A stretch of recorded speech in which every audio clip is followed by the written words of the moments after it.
వారు మీరు కాశీయాత్రకు వెళుతున్నారని తెలిసినది.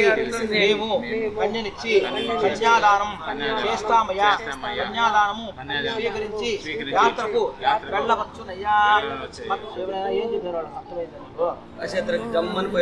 పోయినావు అక్కడ పోయినా ఉద్యోగి వెళ్ళి పాలు పండు సత్కారం చేసి పాలు భోజనం చేసి నీకు అలంకరణ అన్ని ఇచ్చి నిన్ను ఇక మళ్ళీ రుద్రాన్నైనా కాశీ మానుకొని వివాహం చేస్తాం దానం చేస్తాం కాబట్టి దాన్ని మానుకొని దీనికి వస్తారు. మహాప్రసాదం చెప్పండి. మహాప్రసాదం కలలో చూసిన చిత్రం నిజమైనాకే కనిపిస్తుంటే ఎన్నో రంగుల వర్ణం విరిసే మదిలో ఈ పూటనే.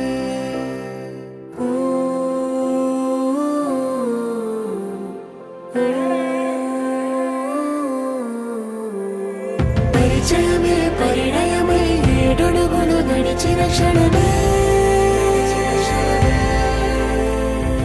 ఈ బంధం శాశ్వతమని సంతకమే చేశామో.